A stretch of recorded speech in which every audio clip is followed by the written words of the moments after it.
We need to be able to have conversations without feeling like we're going to say something that gets us thrown in jail because people happen to be offended.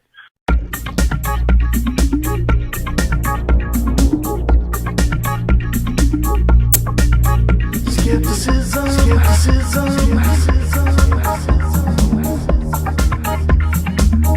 Do you know what you believe?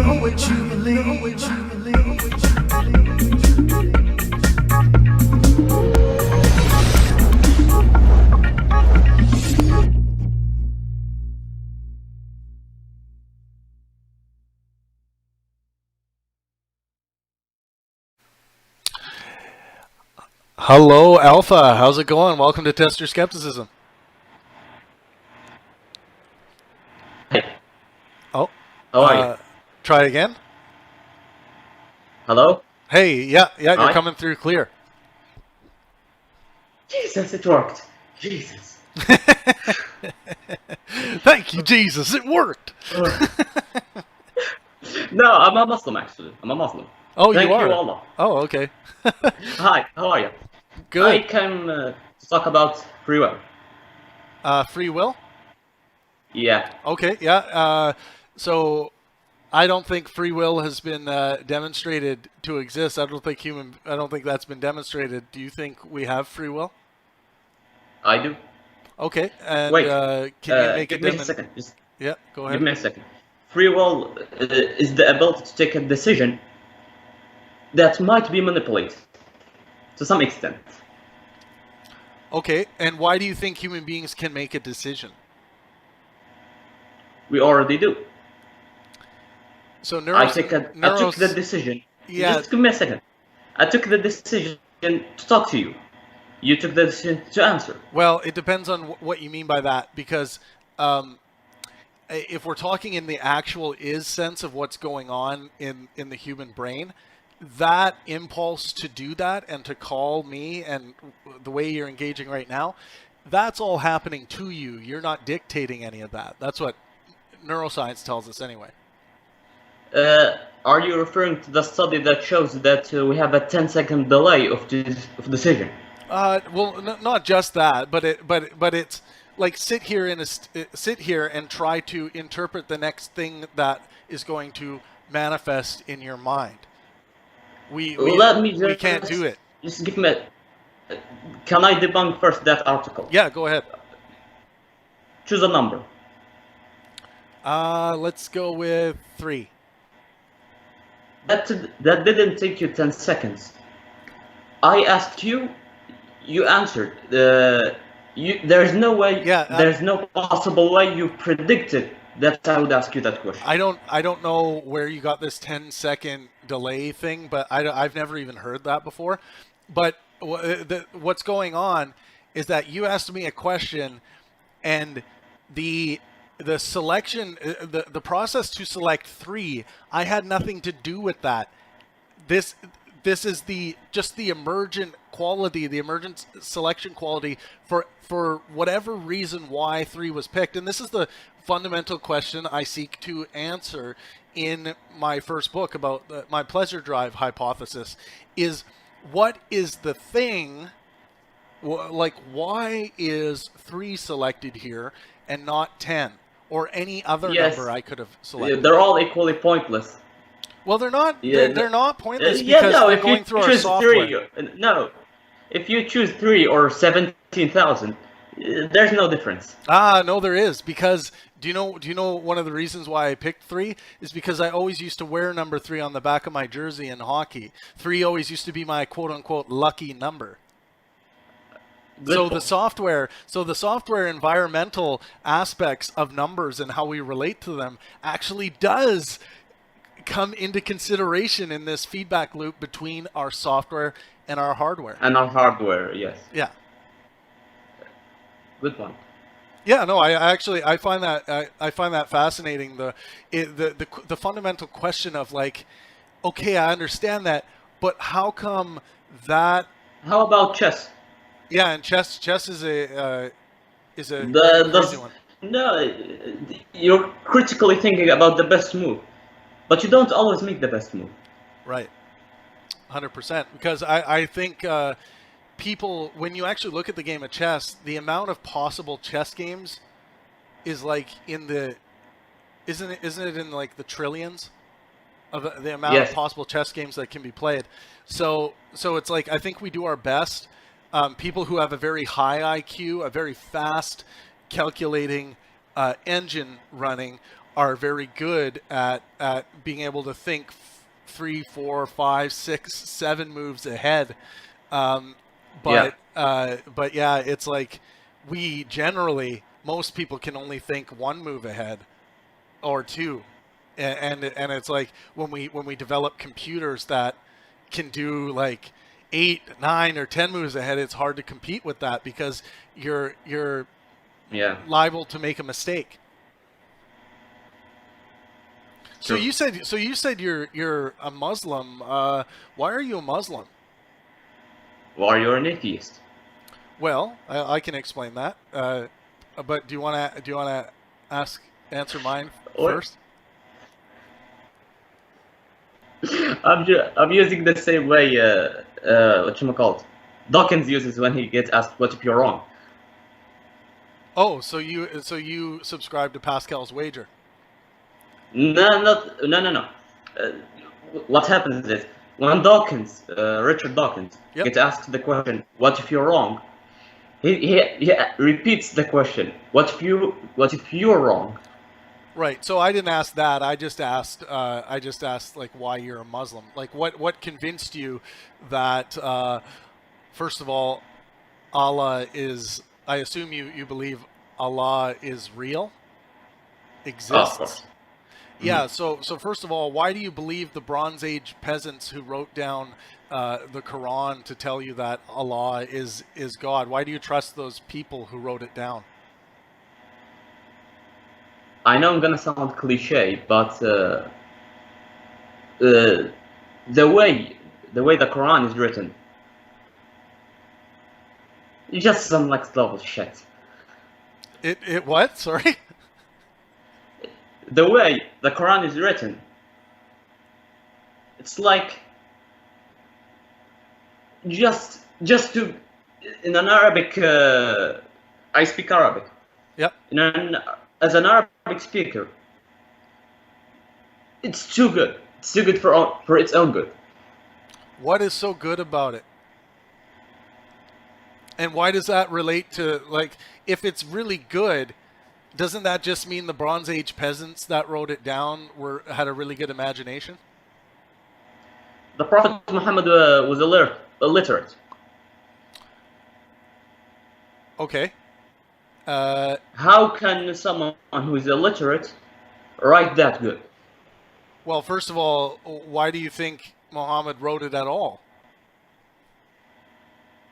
He didn't. No, mostly not. Right. But for him to think about it, just odd. It what? And Sorry? for him to Oh yeah, go ahead. for him to be consistent for 23 years in the Quran, right?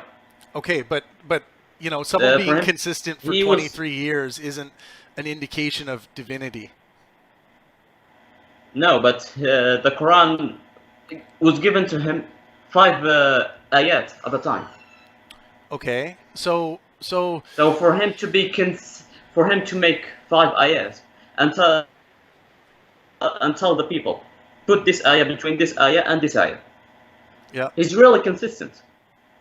Right, but what does consistency have to do with like you can be consistent with your flat Earth belief, right? And it doesn't make it any more true. No, but for him, I'm not saying that it is true, but I'm saying that his consistency as someone who is illiterate that can't write and tell the people around him to put has an exact memory, or at least has an exact view where that ayah should be put in. It's something abnormal. Yeah, okay, so it's an argument for you had someone who was illiterate but very but was able to talk about ideas and seems to be very, very smart and wise, is what you might say. That's not the point. No, that's not the point. The point is, let's name the ayah chapter so I can speak more easily. That's okay? Yeah, sure. If I for 23 years was given other people 5 chapters at a time and tell people that this chapter should be put in this position, in this exact position, and still being consistent without forgetting a single thing, that's pretty impressive. Yeah, that's evidence. That would be evidence of maybe genius, right? Maybe. But impressive, sure. But again, how does impressive get us to this is all divinely inspired and from a god? That's not the only evidence. You realize that, right? But that's not even evidence of anything. What you're going to get is drawing a conspiratorial line system where you're going to use this little piece of evidence that doesn't demonstrate the actual existence. Then you're going to use this piece, and this piece. But I'm just asking for, like, as a skeptic, I need if you're going to make an is claim, the scientific method and skeptical inquiry is how we evaluate is claims. You want an evidence for God? Sure. No. Now you're asking me that that doesn't prove anything. Do you want a direct evidence for God? Sure.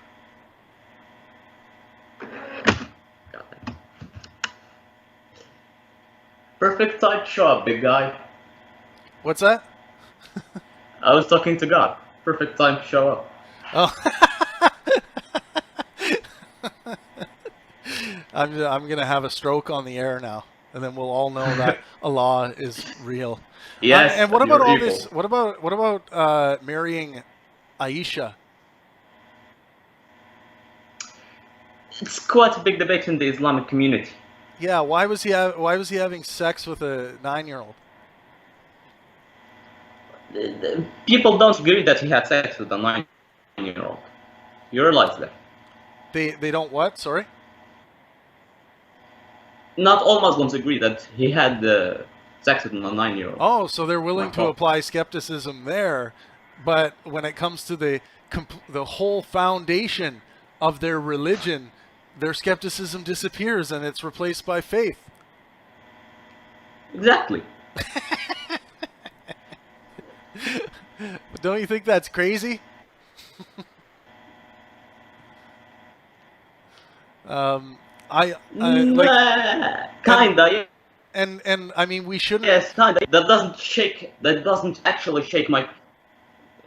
What?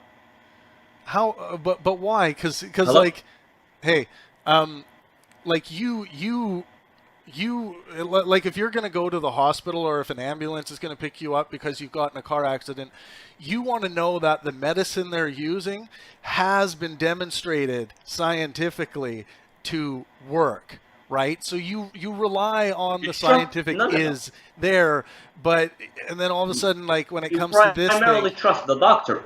You primarily trust the doctor to not give you some bad shit. Right, but the doctor is basing what he is administering to you based on the scientific method. I'm all for scientific method. I love science. Right. Math. So are you? Because it seems like you are trying to maybe make an actual is demonstration of Allah, but you don't have the evidence. So why don't you just say that your belief is 100% faith based? It is faith-based. Okay. Yeah, so with faith-based beliefs, my definition of faith is the excuse you give for believing something when you have no good reason to give. And I know a lot of people that use this definition of faith as well. Do you agree that you don't have a good reason to give for why you believe in the Muslim God, and you just give faith as an excuse because you have nothing else to give? Not necessarily. Not Let me ask you this question. Yeah. Okay, go ahead. Yeah. Do you think math was discovered or invented? Math? Math is a Yes. Math is a language we use to talk about. To understand the universe.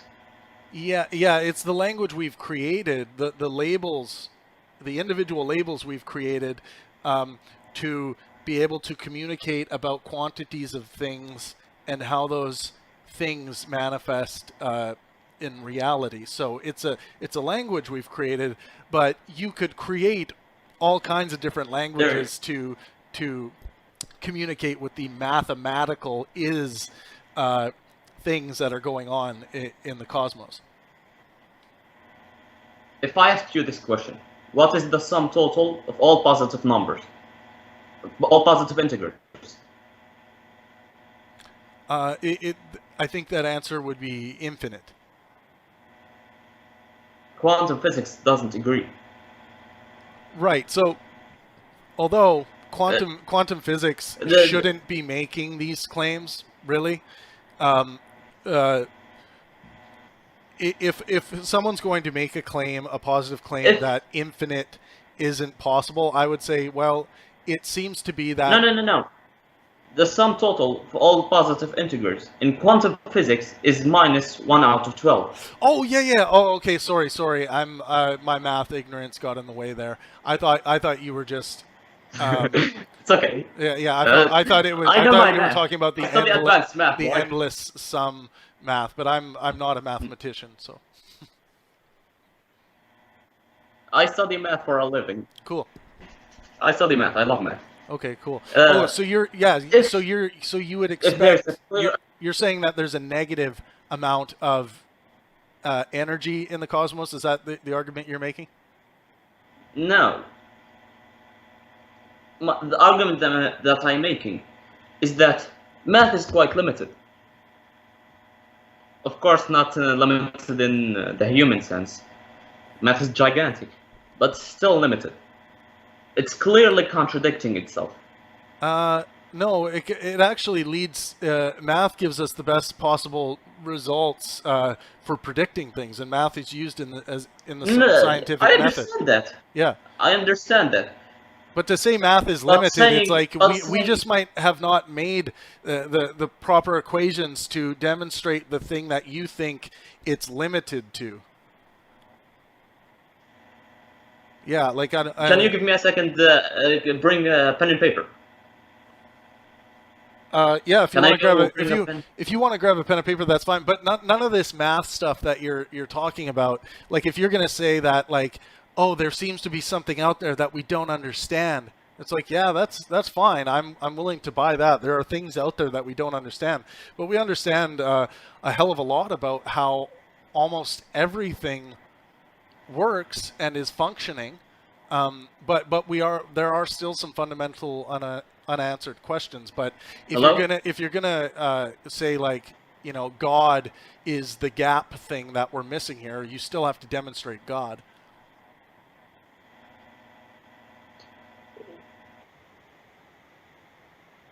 Existence of God.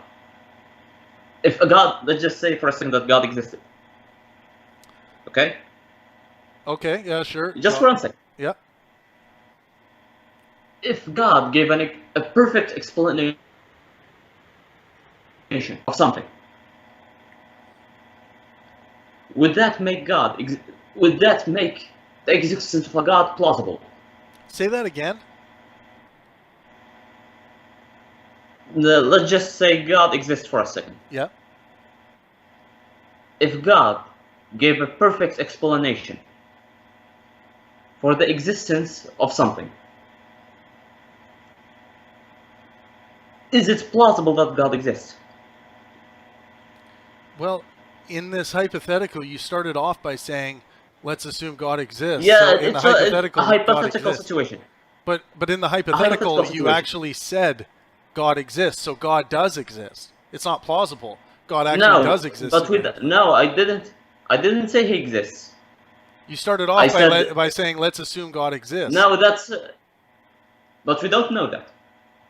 Okay, we don't know it, but God. We don't know it. neither I So why nor start you off know that God exists. Why start off the I believe you hypothetical don't. that way? Well, I don't make the see. Okay, let me just. No, just you don't believe in the existence. Just a second. You don't believe in the existence of God. I do. I have to prove to you that God exists. Yeah, the burden of proof is on you. Yes. Yeah, I know. I watched Stephen Woodford.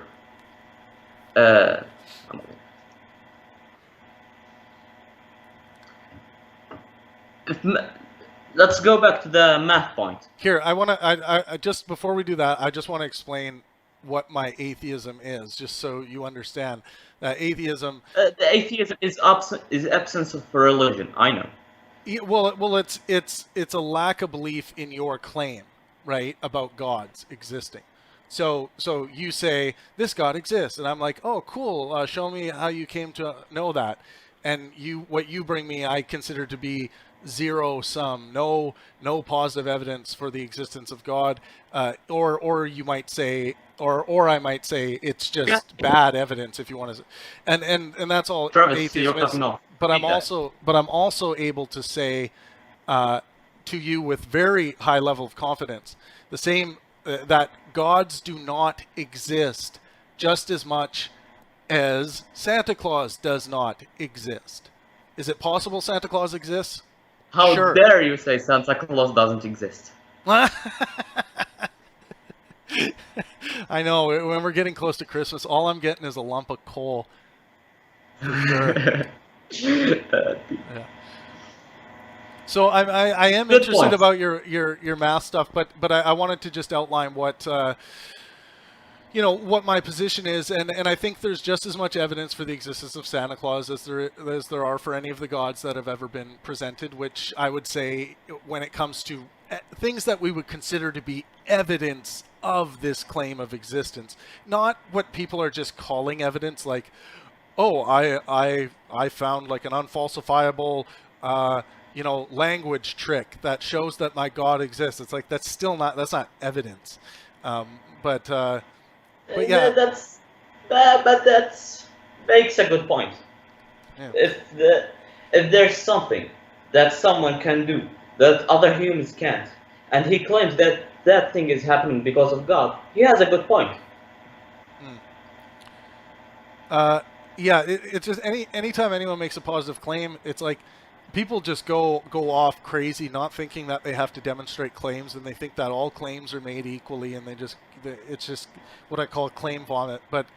And usually getting into these theistic conversations, people want to dive into the actual theology, and that's fine. Some of it's interesting, but a lot of it is just barbarism and crap, like all of this hating of homosexuals and things like this. Wait. Yeah. I don't hate homosexuals. Right? No, I didn't. I'm just saying some people when they read just clear my name, Bob. Some people who read these texts, you understand that they will take a fundamental view when it says, "Thou shalt not lay with a man like a man layeth with a woman, or he shall be stoned to death." And they say, "Oh, okay. Well, I think we should be." We need to stone him to death. Yeah. yeah. I deal with them a lot over here. Yeah. If you don't mind me asking, whereabouts are you from? Let's keep it a secret. Okay, that's fine. I don't mind. Well, I hope you call back again. I'll be doing this every. I quite enjoyed this. Yeah, I did too. I really did. Now we're connected on Skype, so I hope you call back again. I'll be live again next Sunday. But Alpha Lorda, thank you very much. Peace.